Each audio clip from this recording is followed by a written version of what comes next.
1 जून को जारी exit poll में 2024 के लोकसभा चुनाव में बीजेपी के नेतृत्व वाली राष्ट्रीय जनतांत्रिक गठबंधन यानी एनडीए को स्पष्ट बहुमत मिलने का अनुमान लगाया गया है। सी वोटर, एक्सेस माई इंडिया और चाणक्य जैसी पोल एजेंसियों ने कई समाचार चैनलों के साथ साझेदारी में किए सर्वे में बीजेपी के लिए ऐतिहासिक तीसरे कार्यकाल का संकेत दिया है। इन संकेतों में ऐसे आंकड़े भी हैं जो बीजेपी को उन राज्यों में भी बढ़त मिलती दिखा रहे हैं जहां बीजेपी का कोई आधार नहीं था या कहें कि वहां सीट कम थी। इस वीडियो में हम एक एक करके इन सभी राज्यों के अलग अलग एग्जिट पोल की बात करेंगे, पर वीडियो को आगे देखने से पहले एक अपील, ग्राउंड रिपोर्ट और बड़ी खबरों के बेहतरीन विश्लेषण के लिए क्विंट हिंदी को फॉलो करें और क्विंट हिंदी के मेंबर बने। मेंबर बनने का लिंक आपको इस वीडियो के डिस्क्रिप्शन में मिल जाएगा। लिस्ट में पहला राज्य पश्चिम बंगाल है।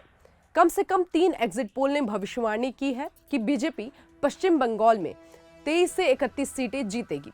पार्टी ने 2019 के आम चुनाव में राज्य की 42 में से 18 सीटें जीती थी। अगर मौजूदा अनुमानित आंकड़े सच होते हैं तो बीजेपी ममता बनर्जी की तृणमूल कांग्रेस को पछाड़कर राज्य की सबसे बड़ी पार्टी बन जाएगी। बीजेपी को 26 से 31% वोट शेयर मिलने का भी अनुमान है। ये 2019 की तुलना में 10% की बढ़ोतरी हो सकती है।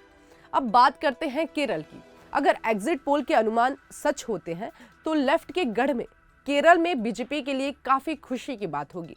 एबीपी सी वोटर पोल के मुताबिक बीजेपी को 1 से 3 सीटें मिलने की उम्मीद जताई जा रही है।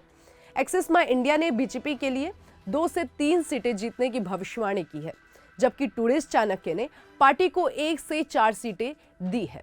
दिलचस्प बात यह है कि बीजेपी ने केरल में कभी एक भी सीट नहीं जीती है। लिस्ट में तीसरा नाम तमिलनाडु का है। इंडिया टुडे एक्सेस माई इंडिया एग्जिट पोल के अनुसार तमिलनाडु में जिन 39 सीटों पर मतदान हुआ उनमें से बीजेपी को 1 से 3 सीटें जीतने का अनुमान लगाया जा रहा है। एबीपी सी वोटर ने बीजेपी को 0 से 2 सीटें मिलने की भविष्यवाणी की है, जबकि टूरिस्ट चाणक्य ने पार्टी को 10 सीटें दी है। आपको बता दें 2019 में बीजेपी को राज्य में लोकसभा चुनाव में कोई सीट नहीं मिली थी। वहीं 2014 में उसे केवल 1 सीट मिली। अगला राज्य तेलंगाना है। एग्जिट पोल के मुताबिक तेलंगाना में भी बीजेपी को अच्छी खासी बढ़त मिलने की उम्मीद है। जहां सी वोटर ने पार्टी को 7 से 9 सीटें मिलने का अनुमान लगाया है, वहीं एक्सेस माई इंडिया और टूरिस्ट चाणक्य पार्टी को 11 से 12 सीटें दे रहे हैं। लिस्ट में अगला नाम है ओडिशा और पंजाब। एक्सेस माई इंडिया के एग्जिट पोल में बीजेपी को 18 से 20 सीटें मिलने और बीजू जनता दल बीजेडी को लेकर हार की भविष्यवाणी के साथ ओडिशा में बीजेपी को भारी बढ़त मिलने की उम्मीद जताई जा रही है। टूरिस्ट चाणक्य ने पार्टी के लिए 16 सीटों की भविष्यवाणी की है, जबकि सी वोटर ने बीजेपी के लिए 17 से 19 सीटों की भविष्यवाणी की है। 2019 में बीजेपी को 21 में से सिर्फ 8 सीटें मिली थी। हालांकि पंजाब में बीजेपी के लिए जो अनुमान लगाए गए हैं वो कुछ खास अच्छे नहीं है, लेकिन ये बहुत जरूरी है क्योंकि बीजेपी ने 25 सालों में पहली बार अकेले चुनाव लड़ा है।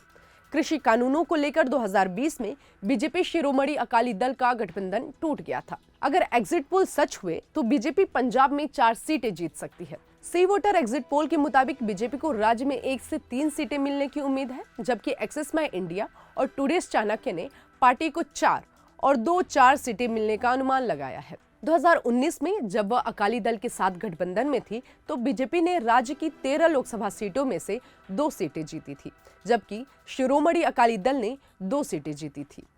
यह जानकारी आपको कैसी लगी हमें कमेंट करके बताएं और यह भी बताएं कि आपके अनुसार आपके क्षेत्र में किस पार्टी को बढ़त मिल रही है। राजनीति से जुड़ी ऐसे ही तमाम खबरों को जानने के लिए देखते रहें क्विंट हिंदी। एक अकेला हिंदुस्तान को बचाने वाला चुनाव है। 400 हारने जा रहे हैं।